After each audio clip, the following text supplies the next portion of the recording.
আসসালামু আলাইকুম সবাইকে। আপনারা সবাই কেমন আছেন? আলহামদুলিল্লাহ আমি ভালো আছি।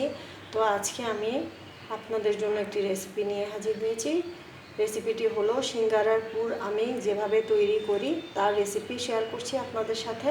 তো আমার রেসিপিটি যদি আপনাদের ভালো লেগে থাকে আমার চ্যানেলটিকে সাবস্ক্রাইব করে আমার পাশে থাকবেন। এখানে আমি নিয়ে নিয়েছি হলুদের গুঁড়ো এক চা চামচ পরিমাণ ধনে গুঁড়ো এবং জিরে গুঁড়ো নিয়ে নিয়েছি আধা চা চামচ পরিমাণ। একটু সামান্য পরিমাণ করে আমি এখানে নিয়ে নিয়েছি লাল মরিচের গুঁড়ো আর দুটো এলাচ নিয়ে নিয়েছি আর দারচিনি নিয়ে নিয়েছি। আর এখানে আমি কাঁচা জিরে ভেজে মানে তেলে আমি এখানে গুঁড়ো করে নিয়েছি আর পাঁচফোড়নের গুঁড়ো নিয়ে নিয়েছি, তাও ভাজা। ওর কথা দুইটি আমি উপকরণই ভেজে নিয়েছি। তো ভেজে এগুলোকে আমি ভালোভাবে মিক্সিতে গুঁড়ো করে নিয়েছি। এখানে দেখতে পাচ্ছেন বন্ধুরা, আমি বাদাম ভেজে নিয়েছি। সিঙ্গারাতে আমি সিঙ্গারার পুরে ব্যবহার করছি প্রায় মাঝারি সাইজের 4টি আলু আমি এখানে টুকরো করে কেটে নিয়েছি। কেটে আমি একটু সেদ্ধ করে নিয়েছিলাম, পানিটুকু আমি ফেলিনি, পানি সহ সেদ্ধ করে আমি একসাথে পানিটা টানিয়ে নিয়েছি। সামান্য পরিমাণে এখানে আমি লবণ দিয়েছিলাম। এখানে আমি পেঁয়াজ কুচি করে নিয়ে নিয়েছি। এখন আমি কড়াইতে তেল দিয়ে দিয়েছি। তো তেল গরম হয়ে এসেছে, এখন আমি পেঁয়াজ কুচিগুলো দিয়ে ভালোভাবে একটু বেরেস্তা তৈরি করে নিচ্ছি। একটু বেরেস্তা দিয়ে দিলে খেতে অসাধারণ লাগে সিঙ্গারার পুরে।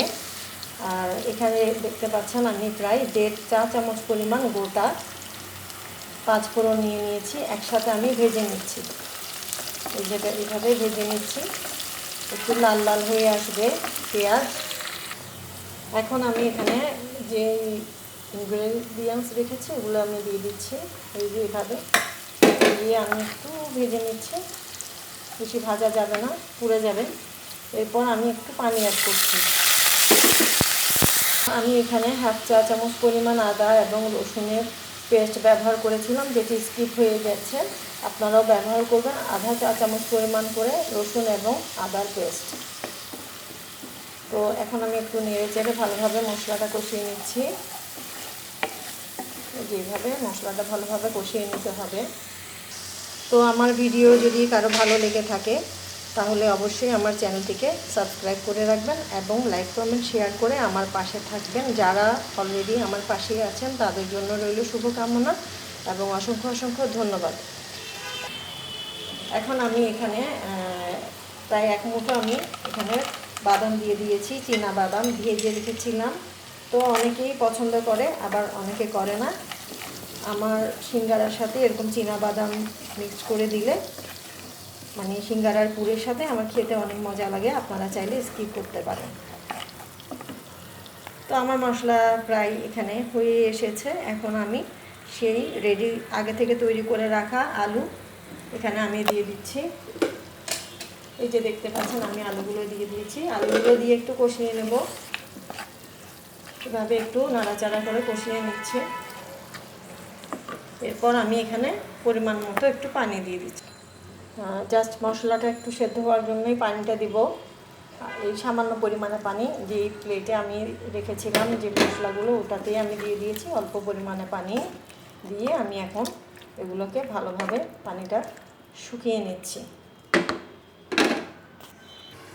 সিঙ্গারার পুরে আমি মটর আগে থেকে সেদ্ধ করে ভিজিয়ে রেখেছিলাম, তারপর আমি সেদ্ধ করে নিয়েছি। দেখতেই পাচ্ছেন আমার ভালো লাগে এটি দিলে। আর অনেকে চানা বুট বলে, সেই চানা বুট ব্যবহার করে, কিন্তু আমার পছন্দ না। আমার মটর দিয়ে খেতে ভালো লাগে, তাই আমি মটর রেডি করে নিয়েছি। হয়ে আসলে তখন আমি দিব।